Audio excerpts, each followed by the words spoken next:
today we're talking about stash busting projects that aren't scrappy.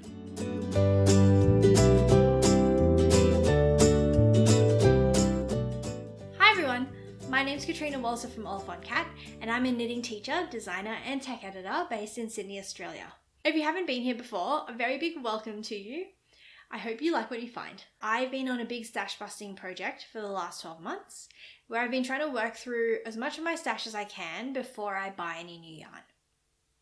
And I feel like when people start talking about stash busting, the first kinds of projects or patterns that they think about are scrappy projects. Now, it's a little bit hard to define what a scrappy project is, but you know it when you see it. And it's a particular aesthetic where I guess the way I would define it is that you use lots of small amounts of different colours and you use them in very small sections. So the epitome of this for me is the sea glass tee, but there's lots of different kinds of patterns that use this sort of look. And here's a bundle, for example, of some patterns that I found on Ravelry that definitely fit the bill. A lot of advent patterns fit into this category as well, specifically because they've been designed to use up mini skeins in 12 or 24 different colours, so they sort of fit the bill by definition. And don't get me wrong, I really do like this look. In fact, I've designed a pattern myself that looks like this. This is Quilted, which was released in Knitty a couple of years ago, and it's essentially a scrappy blanket pretending to be a cardigan. So I do genuinely like scrappy projects, but there's only so much of it that I want to have in my wardrobe or in my house. And also, after a while, I get tired of knitting these sorts of projects over and over again. So I've found that there are a lot of different things that you can knit that don't really fit the scrappy aesthetic. And I've knit quite a few of them in the last 12 months. And they sort of fit into 4 broad categories. So I figured I'd walk you through those categories so you can pick up some ideas for things you might want to knit and also point out some specific patterns that I've made or designed that fit the bill.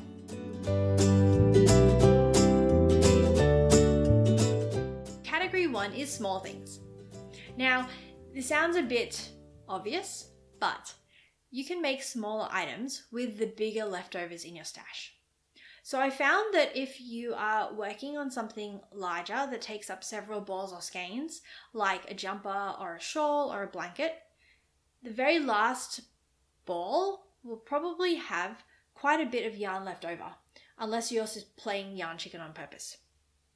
So this is the leftovers that I have from a shawl that I made earlier in the year, and it was almost an entire skein of yarn. And so if you have big chunks like this, you can make smaller projects out of them and just use the one colour.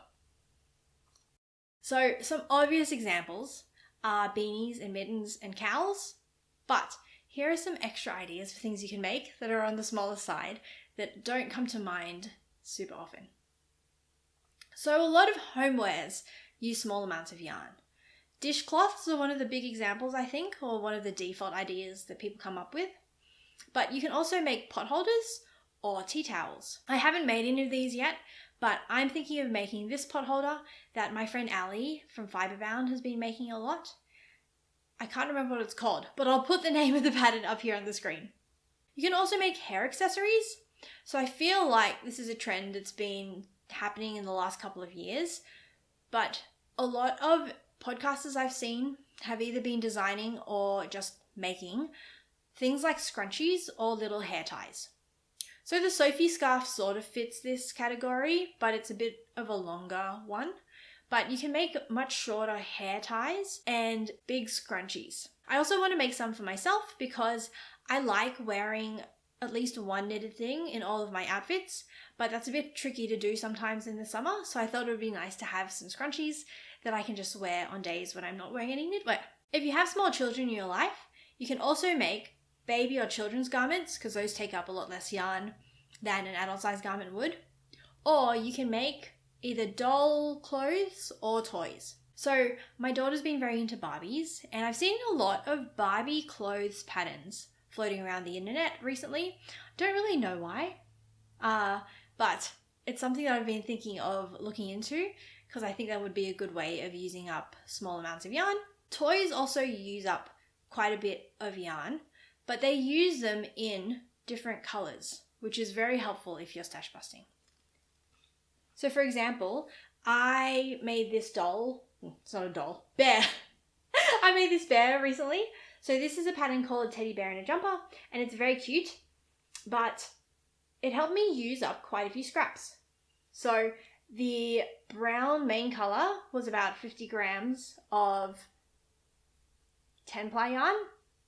And then the jumper, I didn't weigh, but it helped me use up 3 colors completely out of my stash.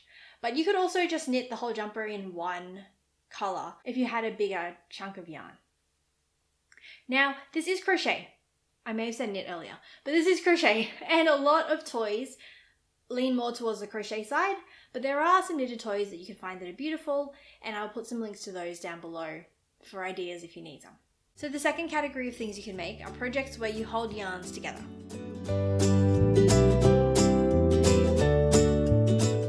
So I will admit I haven't done a lot of this myself, but essentially if you have larger scraps and you hold them together to make a heavier weight yarn, a lot of the time you can make a bigger item than you would using one of those yarns by itself. So the most popular example of this at the moment are projects that use fingering weight yarn held together with a mohair, and that makes about an 8 or a 10-ply yarn. And you can do that with jumpers, but I've also done it very successfully with a beanie. So this is a pattern called Entwined from my friend Astrid from Wattle and Wool, and it used a 4-ply with a mohair, and at the end of the day it used up less 4-ply than it would if I was just using the 4-ply by itself. So there's lots of different things you can do using this technique, and Ravelry actually has a search filter that you can use where you can search for patterns where you hold 2 yarns together. So category number 3 is using accent colors or color blocking.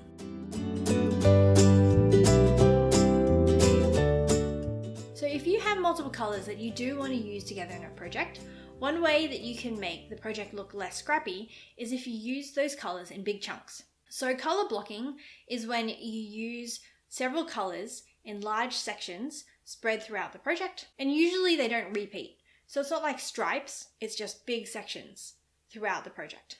So this is a good way to use up some of those bigger scraps like I mentioned. So for example, I have a couple of baby blankets that are color blocked.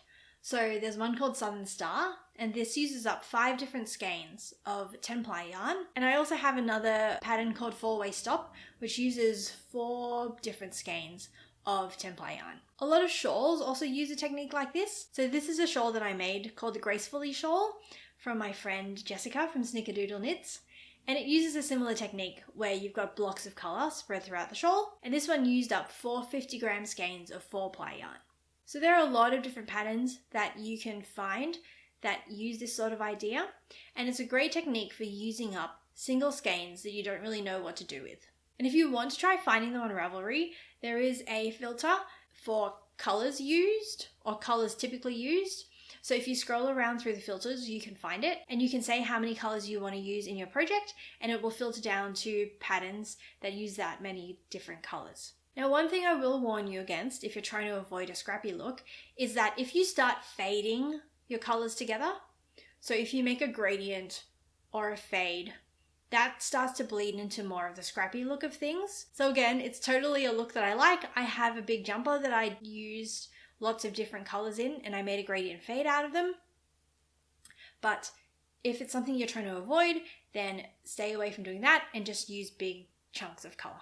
If you have smaller amounts of yarn that you want to use up, then finding ways of integrating smaller chunks of colour into a larger project is also a lot of fun. So a couple of different ways you can do this. First off, look for places where you can put colour on the edges of things. Now, this is most obvious in garments where you have ribbing. So this is a shirt that I made for my daughter, and it was heavily inspired by the Colour Tip Tee by Emily Curtis. And so the main body is made up in one colour, but all of the ribbing is done in different colours on the edges. This is also a technique you can use for button bands on cardigans, especially on clothes for little kids or babies, because that uses up a very small amount of yarn. You can also use it for socks and do contrasting toes, heels and cuffs. So if this looks familiar, it's because I was copying the colour scheme from the t-shirt that I made for my daughter. And there are some people who would probably argue that this looks a bit more scrappy, but I think it still counts as a not so scrappy project. Another fun way you can do this is if you integrate a different color into the lining of some of your items. So I have a dress that I made. It's called a Betty Babe dress and it's by Amanda Lee, and it has a folded over collar. And so what I did was that I changed color halfway up the collar so that when I folded it down, the inside of it was a different color to the rest of the dress, and I thought that was a super cute idea. I've also been in love with this idea for long enough that I designed a beanie that uses the same idea. So this is a beanie that is free. It's on the Knit Picks website and it's called Hidden Luxuries.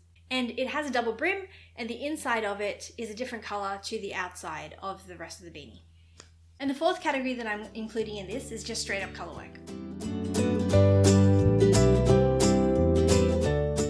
So a lot of Colourwork patterns only use small amounts of the contrast colour, especially if you're making something like a Colourwork jumper where it just uses the contrast colour in the yoke. So I've never made a yoked Colourwork jumper, but I have made one where the Colourwork's at the bottom of the jumper. So this is called Golden Fern, and it only used about 20 grams max of 4 different fingering weight contrast colors. So it was a really good way of using up some scraps, and having the Colourwork localized into one section of the pattern as opposed to all over the pattern means that it looks a little less scrappy than a normal scrappy project. If you don't want to do stranded Colourwork, other ideas for Colourwork are mosaic or slip stitch knitting or brioche. So mosaic and slip stitch knitting have become quite popular recently, and if you don't know what they are, I'll put a link to my tutorial for them up here. But they're a good way of doing Colourwork without having to go to the effort of stranded Colourwork, which can be a little bit more complicated. So mosaic knitting patterns are a good way to use up more significant chunks of yarn, because there are a lot of mosaic knitting patterns that use 2 colours all the way through the project. And an example of this that I have for my designs is called the Traveling Bolero, and it's a little shrug that you can make in probably less than 100 grams of 4-ply yarn in each colour. I can't remember the exact yardages and it'll depend on your sizing, but I'll put a link to the pattern down below. I've also had a lot of fun with brioche knitting. So if you do 2-colour brioche, it does look like Colourwork, and it's a good way of using up more significant chunks of yarn, or just using smaller amounts if you keep the brioche to a certain section of the pattern. So obviously this is an all over brioche pattern. It's called Sizzle Pop, and it used about 100 grams or 2 single skeins of 4-ply yarn. So those are all the ideas I have for you. I hope that you found some inspiration for things that you can make to bust through your stash. And if you need even more project ideas, then I have a roundup video of everything that I've made in the last 12 months knitting through my stash. I'll put a link to that up here, and most of the projects in there are actually not scrappy at all. So if you need extra inspo, then you can take a look at that. And if you have any other ideas for projects that use up small amounts of yarn, or even more significant chunks of yarn that you can use to stash bust, then please leave a comment down below, because I still have a lot of stash to bust and I'm going to need some extra ideas soon. So I'd love to hear what you've made successfully out of your stash. Now, if you would like to follow along with the rest of my stash busting journey, then you can hit the subscribe button right here to get updates when there are new videos. And if you'd like to catch up with what I've been doing so far, then there's a playlist of my previous videos on the topic down here. But other than that, I've been Kat from Oliphant Cat, and I'll see you next time. Until then, happy knitting!